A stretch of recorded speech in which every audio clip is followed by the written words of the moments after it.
Addressing global poverty will take more than 100 years, according to the recent report by the World Bank.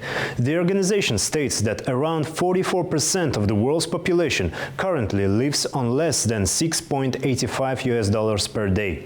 The World Bank suggests tackling poverty through two main approaches. Wealthy nations should reduce carbon emissions, while other countries should focus on increasing citizens' incomes. We discussed the exact topic in March this year with Nobel laureate in economics Abhijit Banerjee. The MIT professor and his colleagues proposed a groundbreaking method for combating poverty: field experiments. These experiments involve testing government programs on small experimental groups before scaling them nationwide if successful. This innovative approach is already being implemented by the governments of 80 countries and has earned the highest recognition in the scientific community. In that interview for New Time, Professor Banerjee recommended an effective tool for the addressing poverty to the government of Kazakhstan. If I had to pick one thing, I would say that there is now reassuring evidence that providing some income transfers to the poor works. It makes them richer without creating, I said at the beginning of this interview, that without creating any perverse effects. So if I had to suggest one thing, either an income transfer, an asset transfer, there's a whole literature on whether it should be income or assets, and there are arguments on both sides, and given time I could say all those things. But I think this is relatively simple in the sense that it doesn't require, designing a whole infrastructure to for example, to improving schools or improving healthcare. These things are long-term infrastructural investments, and whereas making transfers is relatively straightforward. The June elections for the European Parliament did not escape the attention of the New Time team. In 2024, the European political landscape has undergone significant changes. Voters in 27 countries have elected more far-right members to the European Parliament, shifting the body further to the right than ever before.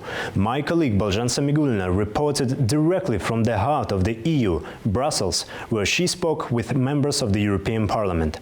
The general trend is clear: the rising popularity of the far-right electorate, which means that the citizens of this category are primarily concerned with the issues of migration, inflation and low incomes. However, in an interview with Silkway, Bas Eickhout, a member of the European Parliament from the Green Party, pointed out that even the European far-right is divided on a range of issues. But it's very clear that with the rise of the far right, you have more national centrist parties in the European Parliament, which is usually not making Europe stronger. And I think the international geopolitical challenges for Europe are undeniable. And I think we now in the European Parliament need to search for a new stable majority that also delivers on a strong geopolitical Europe that will also reach out to the regions around Europe where we need to work with. In July this year, the global agenda on key issues was discussed in Kazakhstan's capital during the Shanghai Cooperation Organization Summit. Among the attendees was UN Secretary-General Antonio Guterres. My colleague Ainur Mangali had the opportunity to conduct an exclusive interview with the UN Secretary-General. He shared his insights on the summit, its collaboration with the United Nations, and Kazakhstan's role within the organization. Please take a look. And I think the cooperation of the UN and the Shanghai Cooperation Council can contribute to this bringing together the different parts of the world, and to limit the damage caused by the fact that the superpowers are at odds with each other. And when the superpowers are at odds with each other, countries like Kazakhstan have a very important role, and organizations like the UN and the Shanghai Cooperation Council have a very important role to make sure that we are able to address the conflicts, to make sure that we are able to establish more justice in international economic relations, to reform international financial institutions to the benefit of developing countries. The United Nations was born out of the ashes of the World War II. The five victorious powers of the deadliest war in the history sought to create a structure capable of preventing similar conflicts. However, today, it is evident that the vision of a world without wars has not been fully realized. Moreover, the global balance of power has shifted significantly. In recent years, calls for reforming the UN Security Council have grown louder, including from the President of Kazakhstan. These calls, however, are not limited to politicians, but are echoed by prominent scholars. In September, we spoke with Barry Buzan. In an exclusive interview for New Time, Professor Buzan, a co-founder of the Copenhagen School of Security Studies and a fellow of the British Academy, argued that while the UN Security Council is outdated, reforming it remains an almost impossible task. The existing set of institutions was designed for what I call the Western world order, right? So designed by and for the West, by and large.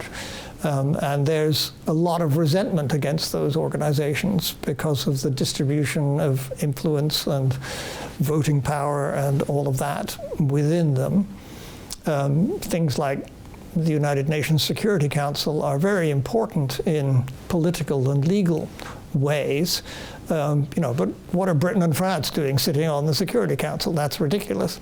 So the Security Council is completely out of date and almost impossible to change, right? So the Chinese will veto India, and they will veto Japan, and other people will veto Germany, and the EU isn't quite properly a state, so how do you deal with that? I could go on. One of the main topics in global media this year was, of course, the US presidential election, and for good reason.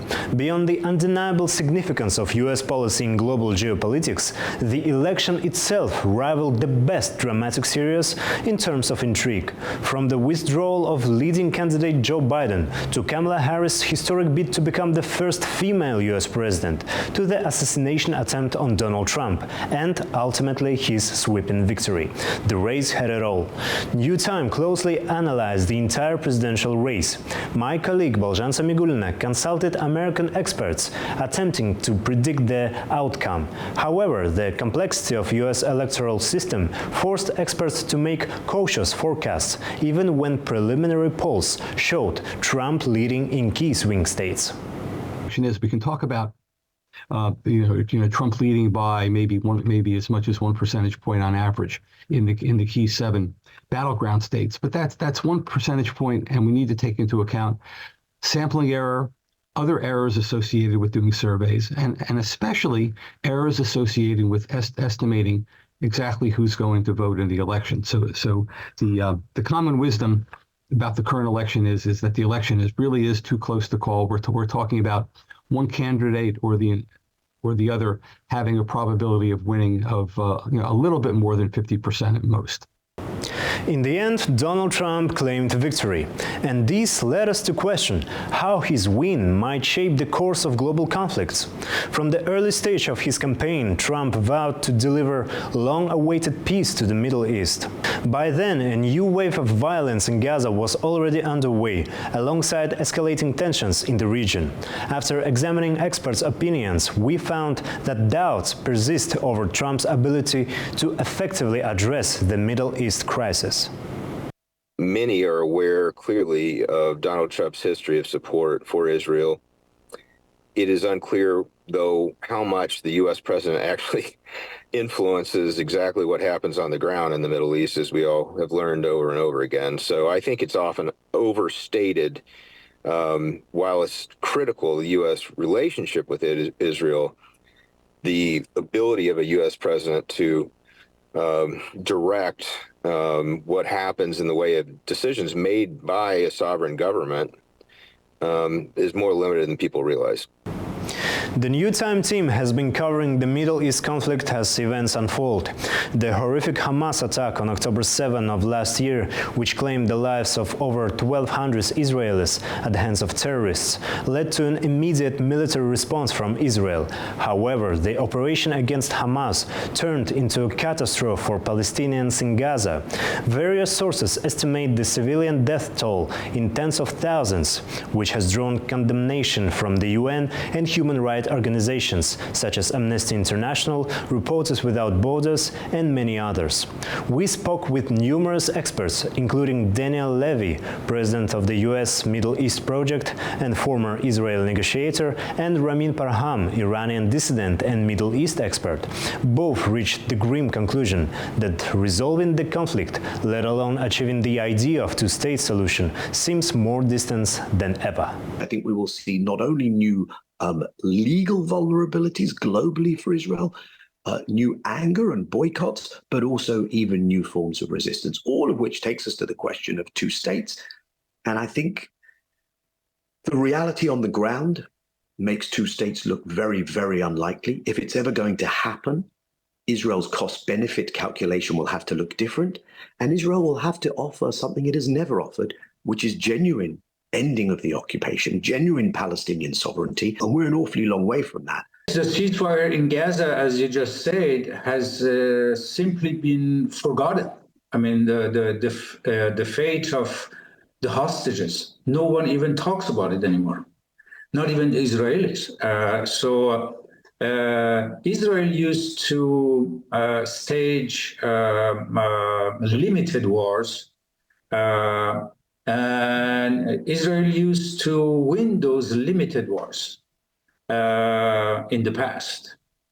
But now we are facing a completely different solution, a different situation. Israel has been at war for 12 months now. In a few days, it will be the anniversary of that disastrous day of October 7th. And it has been going on, and there is no outlook for peace.